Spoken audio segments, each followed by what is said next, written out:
to you. Our message. Bam! We got a message for you. I greet you in the words of Assalamu alaikum, which means peace and blessings be upon you. And I mentioned both Jesus and Muhammad's names because they were both messages of truth and reality. Peace be upon them both. And this is like a part two. I want to talk about the leadership in the African American community. I'm not so concerned about the leadership in the Caucasian community because they've done us wrong for so long. But just think that, you know what, they need to be held accountable, but if they're doing something good, we expound upon it. And if they're doing something wicked, we just call them out. I'm saying I have Alderman Virgil Jones. Shalom. Shalom. Michael Thompson. Shalom. Shalom. And, you know, tell the people something about yourself. This is part two. This should be on the web. This should be posted on the website. Tell the people something about yourself. Thank you for coming on Underground Railroad. I just make this real simple. I'm the servant of the people. Okay, yes, sir. So, like I said last segment, you know, my name is Michael Thompson. I'm just a community activist for the community. Okay. I'm going to start with, I'm saying this prematurely. I'm going to say President Obama. Well, since you said it that way, Okay. I'd like to say this. And I warn all those people who would think about harming him that this is not the 1960s or the 1970s. I wouldn't do that if I was there. Okay. All right? He becomes the president. Let him be the president and serve out his term. Because these young brothers out here today are warriors. Yes, sir. And when I say warriors, they're real warriors. Okay. They're not afraid. And they're not afraid to do one thing. When a man ceases to be afraid, not afraid of dying, then you don't have any control anymore. Okay. The only reason I'm saying if he gets killed. Well, since you said it that way, I'd like to say this.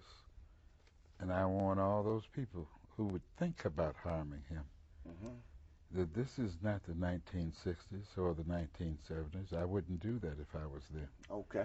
All right? He becomes the president. Let him be the president and serve out his term. Because these young brothers out here today are warriors. Yes, sir. And when I say warriors, they're real warriors. Okay. They're not afraid. And they're not afraid to do one thing. When a man ceases to be afraid, not afraid of dying, then you don't have any control anymore. Okay. The only reason I'm saying that what I have some things on the web, and there's a lot of people that's mailing me, like people from the Ku Klux Klan, skinheads, excuse the expression, we'll kill the Negro.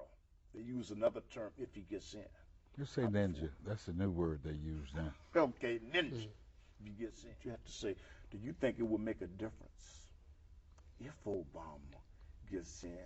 And if he gets in, do you think he will offer righteous leadership and not being controlled by outside forces?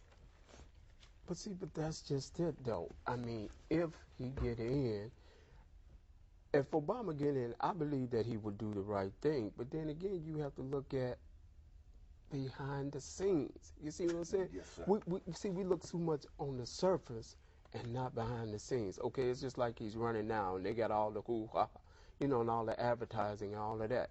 But when you look at a man like Barack Obama, and you look at his background, and everybody said, well, you know, his mother was white and his father was black and all of this. You have to look at, this is what you got to look at. If he get up in there, in between a rock and a hard place, as far as I'm concerned, I believe that he would do the right thing. Yes, sir. Yeah, he would do the right thing for all people.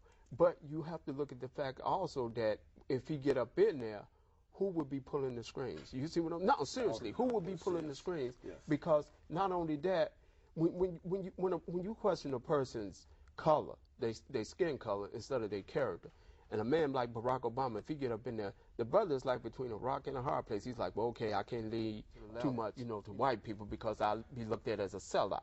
But then I can't lean too much, you know, to my own people, or I'll be looked at, oh yeah, he's just for the black people. You see what I'm saying? So the brother's between a rock and a hard place. That's if he get up in there. He will get good leadership. You believe he'll get good Oh leadership? yeah, oh yeah, most definitely. Well, you know, I was one of the people that helped when I was in politics to elect Obama, state senator. Okay. I hear all these other people what they say, but back then they weren't even with him. You and Email Jones, okay? I said they weren't even with him. I didn't bite my tongue. Yes. Yeah, I remember when Alice Palmer came to him and wanted him to withdraw from the race. And he came and talked to me, and I told him, power is taken. Power is not given. If she wants, if she wants it, tell her to come and take it. And you should never forget that, your whole political career. And a wise man, according to the Bible, a wise man sits silently while a fool utters all of his thoughts. Yes.